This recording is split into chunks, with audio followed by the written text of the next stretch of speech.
This is Jonathan Agger, here for Pro Boxing Fans, joined by Eddie Hearn at the Chisora Pulev rematch press conference July 9th on Dazn. Eddie, it just felt like it was going to kick off, but it didn't really. Did you get that impression? Yeah, and I had to do the head-to-head in there with him as well. The gloves are off. Same thing, like literally at any moment.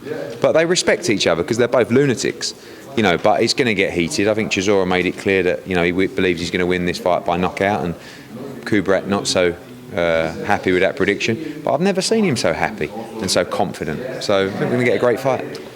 Derek Chisora's 12 losses, 3 in a row, but keeps coming back. And you said, I think in the press release, you think it could be the end of the road for the loser. But do you think Chisora's just going to continue, win, lose or draw? Yeah, I think that you know, you can't keep losing, but he's losing at top 10 level.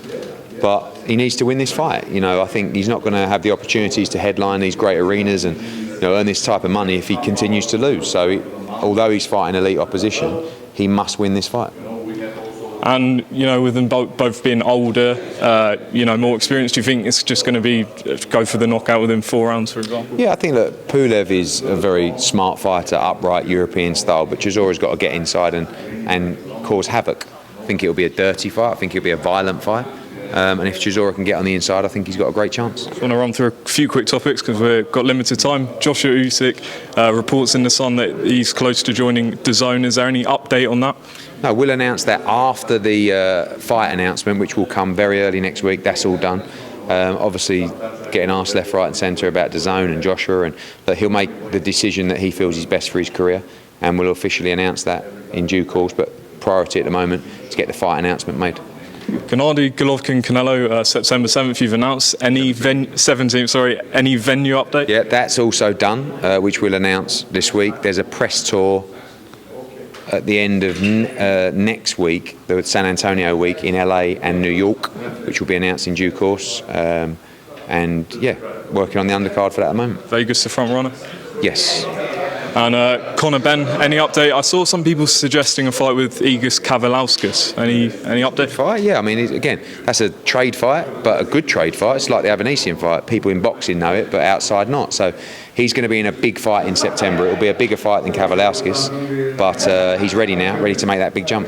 Saw Devin Haney become undisputed champion on ESPN. Do you think this is going to become more likely fighters doing this, going on to becoming free agents, going onto their own network? Yeah, I think so, but it's a dangerous game, like, unless you get the right deal. You know, you want the security of a long-term deal, but at the same time, you want the flexibility to be in the fights that you want.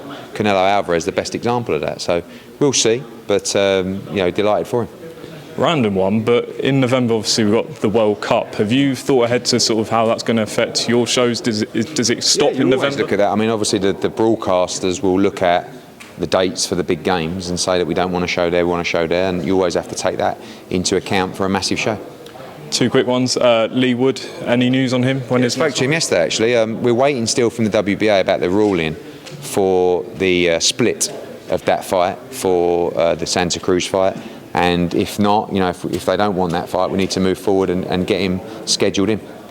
Finally, we've got Don King over in America promoting at 90 years old. What have you made of what he's been doing this week? He did an hour press conference. Unbelievable. I mean, and he had some words for you as well. He's a great talker, you know, but he's having a go at me because he said that I shouldn't have put AJ in with Andy Ruiz. I should have given him Trevor Bryan. Easy fight. But that's the fight that he's trying to talk up this weekend. I mean, that's a mismatch, Trevor Bryan against Dubois, and so was AJ. That's why we didn't take it. But of course, if you want an easy fight and you want a safe night's work, maybe I should have done that over Andy Ruiz. But aren't we here to give you real fights? Like, it's like Oscar. You know, they should never put him in with Bivol. Should it? What? So you wanted him to have an easy fight? So, you know, it's not a great look. But Don King is on another. I mean, he said he'd work with you. Oh, what an honour. All right, Eddie Hearn, thanks for talking to Pro Boxing Fans ahead of Chisora Pulev, the rematch July 9th.